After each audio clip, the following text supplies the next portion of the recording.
Hallo, mein Name ist Katharina und du bist auf dem Kanal, wo eine gewöhnliche Zeitung in unglaubliche Produkte verwandelt wird. In diesem Video zeige ich dir, wie du dieses wunderschöne Musterkreuzchen aus Zeitungsröhrchen flechten kannst. Sieht unglaublich beeindruckend aus, oder? Und das Flechten ist gar nicht so schwer. Ich erkläre dir alle Feinheiten ausführlich und zeige dir alles langsam, Schritt für Schritt. Na, sind die Zeitungsröhrchen bereit? Dann legen wir los!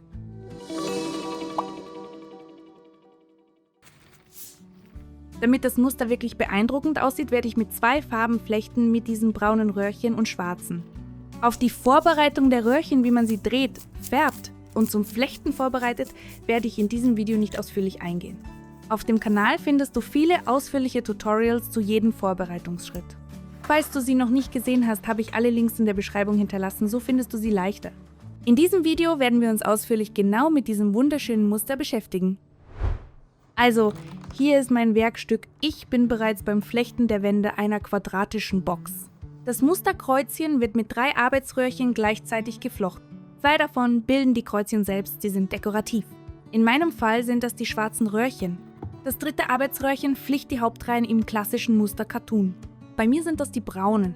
Übrigens können die Hauptreihen nicht nur mit einem Röhrchen, sondern gleich mit einem Bündel aus mehreren geflochten, werden das beschleunigt das Höhenwachstum merklich und ist beim Flechten großer Produkte weniger ermüdend.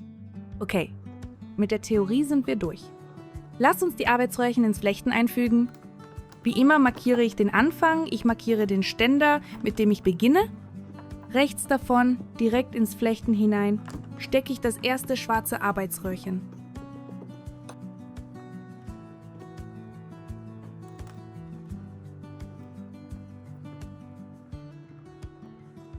Weiter geht's. Rechts vom zweiten Ständer stecke ich gleich 2 braune Röhrchen ein. Mein Körbchen ist nicht klein, also habe ich mich entschieden, das Hauptarbeitsröhrchen zu verdoppeln, um schneller voranzukommen. Und schließlich stecke ich rechts vom 3. Ständer das 2. schwarze Röhrchen ein.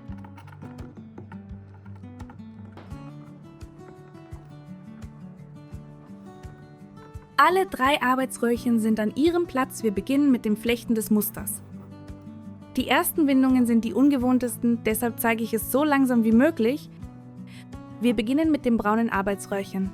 Wir legen es vor den 3. Ständer und führen es hinter den 4. Genau mit diesem braunen Röhrchen werden wir die Grundlage flechten, das Muster Cartoon. Das Prinzip ist einfach. Das Arbeitsröhrchen geht abwechselnd vor einem Ständer und hinter dem nächsten entlang. Super, der erste Schritt ist gemacht. Jetzt nehmen wir das linke schwarze Arbeitsröhrchen und führen es vor den 2. Ständer und hinter den 3. Genau mit diesen 2 schwarzen Röhrchen werden wir die schönen Kreuzchen formen. Und schau, beide schwarzen Arbeitsröhrchen befinden sich jetzt auf derselben vertikalen Ebene, das heißt hinter demselben Ständer. Eines oberhalb des braunen, das andere unterhalb des braunen Röhrchens. Genau das brauchen wir. Wir nehmen das obere schwarze Röhrchen, führen es vor den nächsten Ständer, dann unter dem braunen hindurch und hinter den nächsten Ständer. Damit haben wir gerade die erste Hälfte des Kreuzchens gemacht. Jetzt nehmen wir das untere schwarze Röhrchen, vor den Ständer, über den braunen und hinter den nächsten Ständer. Voila, unser erstes Kreuzchen ist fertig. Von jetzt an wird alles viel leichter und schneller gehen. Wieder nehmen wir das braune Röhrchen und machen einen Schritt im Muster Cartoon. Damit du dich besser orientieren kannst, achte darauf, dass das braune Röhrchen immer zwischen den 2 schwarzen bleibt, dann wirst du dich garantiert nicht verwirren. Und jetzt gehen wir wieder zu den schwarzen, wir formen das nächste Kreuzchen. Wir beginnen mit dem oberen nach unten führen, vor den Ständer, unter dem braunen, hinter den nächsten.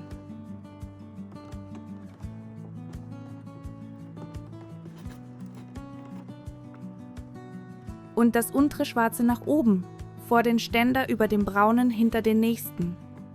Und das ist das nächste Kreuzchen. Genau nach diesem Prinzip flechten wir das gesamte Muster weiter.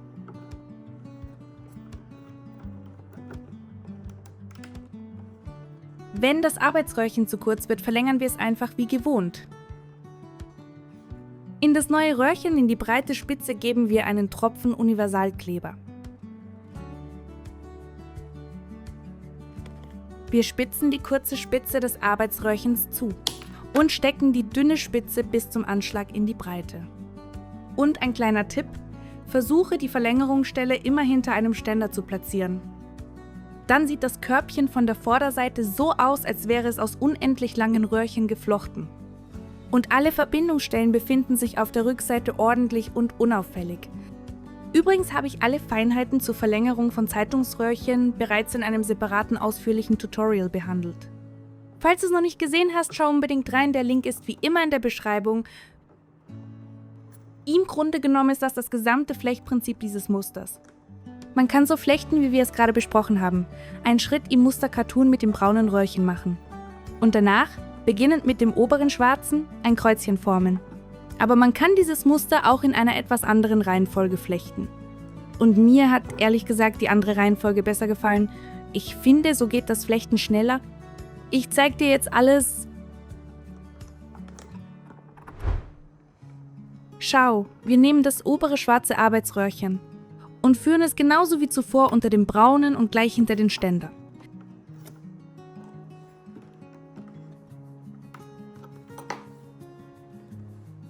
Wir flechten einen Schritt des Musters Cartoon mit dem braunen Arbeitsröhrchen.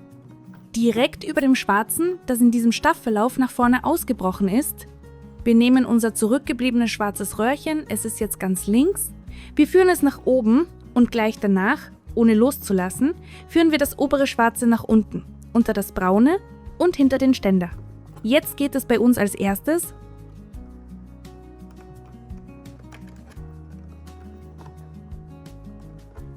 das braune Röhrchen holt diesen Marathonläufer ein und überholt ihn um einen Schritt.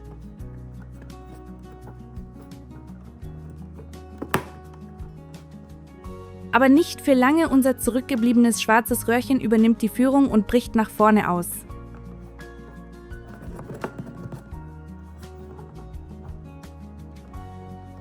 Okay, gut. Statt einer Mustererklärung ist ein Sportkommentar eines Wettkampfs der Arbeitsröhrchen entstanden. Aber genau mit solchen Gedanken habe ich dieses ganze Körbchen geflochten, ehrlich. Du wählst die Variante und die Reihenfolge nach deinem Geschmack, so wie du es besser verstehst oder wie es dir beim Flechten angenehmer ist. Egal ob mit der ersten oder der zweiten Methode, das Ergebnis ist dasselbe. Wunderschöne Kreuzchen. Aber damit sind die interessanten Feinheiten dieses Musters noch nicht zu Ende. Lass uns zum Abschluss der Reihe übergehen. Ich werde dir jetzt etwas erzählen, das dich staunen lassen wird. Also, hier schließe ich diese Reihe ab und gleich beginnt eine neue. In meinem Fall werde ich nichts ändern und das Flechten dieses Musters einfach wie gewohnt fortsetzen. Das Muster wird sich von selbst verschieben und anfangen zu wechseln. Aber damit das passiert, muss man vorher alles richtig planen. Die Sache ist die, dieses Muster basiert auf dem klassischen Muster Cartoon, genau auf dessen Grundlage haben wir das Flechten mit Kreuzchen dekoriert. Und wie der klassische Cartoon ist es sehr wählerisch, was die Anzahl der Ständer angeht. Wenn die Anzahl der Ständer ungerade ist, wird sich das Muster in jeder neuen Reihe von selbst verschieben. Wenn die Anzahl der Ständer gerade ist, wird jede neue Reihe die vorherige duplizieren. Es findet keine Verschiebung statt. Beim klassischen Muster Cartoon ohne Kreuzchen ist das nicht zulässig, Zwillingsreihen halten die Ständer einfach nicht. Aber für das Musterkreuzchen ist das technisch zulässig. Das Geflecht wird nicht auseinanderfallen. Genau die Kreuzchen werden die Ständer umgreifen, an denen die braunen Röhrchen in jeder Reihe vorbeigehen. Visuell wird sich das Muster jedoch verändern. Bei ungerade Ständeranzahl verschieben sich die Kreuzchen und wenn man von weitem schaut, erinnert das schon eher nicht an Kreuzchen, sondern an Rauten. Oder sogar an ein Maschendraht-Zaunmuster. Bei gerader Ständeranzahl hingegen reihen sich alle Kreuzchen und braunen Röhrchen streng untereinander auf und bilden klare vertikale Linien. Wie man einen viereckigen Boden mit einer ungeraden Ständeranzahl flechtet, das erkläre ich in einem neuen Video in unserem exklusiven Club. Dort zeige ich den gesamten Entstehungsprozess dieser Box von Anfang bis Ende. Übrigens, zum Zeitpunkt der Aufnahme dieses Videos ist die Box noch nicht ganz fertig. Es fehlen noch Griffe und ein Deckel. Wenn du also unserem exklusiven Club beitreten möchtest, klick einfach auf den Button Mitglied werden unter diesem oder einem meiner anderen Videos.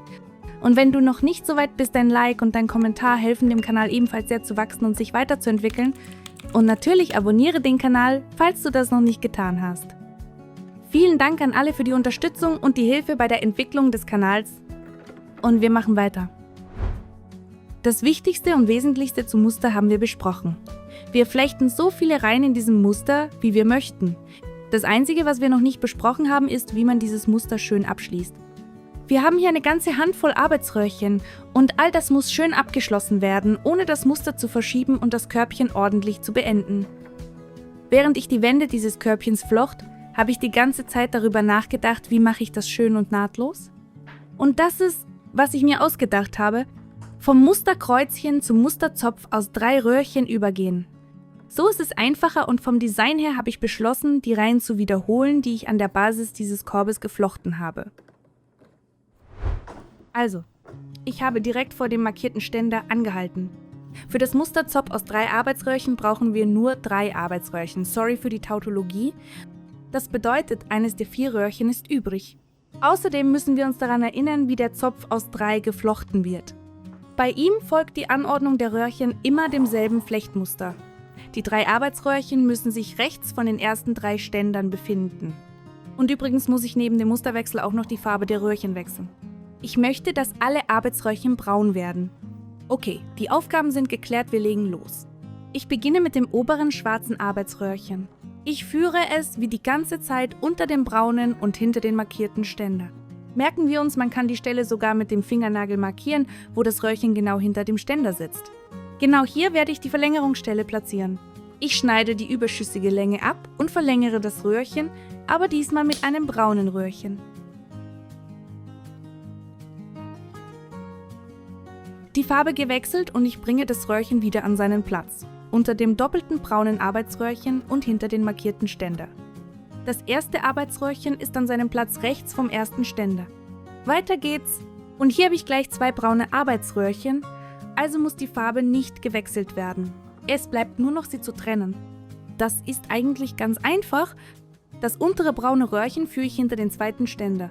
Und das obere vor dem ersten und zweiten Ständer aber hinter den dritten. Voila! Alle 3 Arbeitsröhrchen sind braun und stehen an ihren Plätzen rechts von den ersten 3 Ständern. Es bleibt noch ein schwarzes Röhrchen übrig, das brauchen wir nicht mehr. Lass es uns so verstecken, dass es überhaupt nicht auffällt. Ich lockere die Spannung der 2 Röhrchen vor dem markierten Ständer ein wenig. Und führe das schwarze Arbeitsröhrchen nur hinter eines der Röhrchen des doppelten Ständers.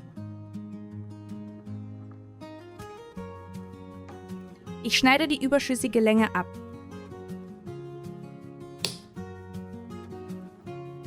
Und schau, dieses Schwänzchen ziehe ich zwischen dem Ständer und den 2 braunen Röhrchen hindurch.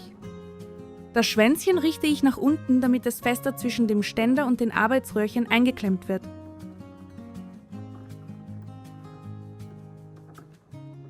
Und ich schneide das Überschüssige noch einmal ab, direkt bündig. Ich spanne die Arbeitsröhrchen wieder wie zuvor. So clever haben wir das Schwänzchen des übrigen Röhrchens versteckt, vollkommen unauffällig. Siehst du? Es ist sowohl vom Ständer als auch von den Arbeitsröhrchen eingeklemmt, es geht nirgendwo hin. Und das Wichtigste unser Musterkreuzchen ist schön abgeschlossen. Und danach habe ich einfach weiter das Musterzopf aus 3 Arbeitsröhrchen geflochten. Das war's! Das Musterkreuzchen ist vollständig erlernt. Schau, wie wunderschön es am fertigen Produkt aussieht. Für ein solches Ergebnis hat es sich definitiv gelohnt, all diese Feinheiten zu verstehen. Wenn das Video hilfreich war, gib einen Daumen hoch und abonniere den Kanal. Wir sehen uns in den nächsten Videos. Viel Spaß beim Flechten. Tschüss!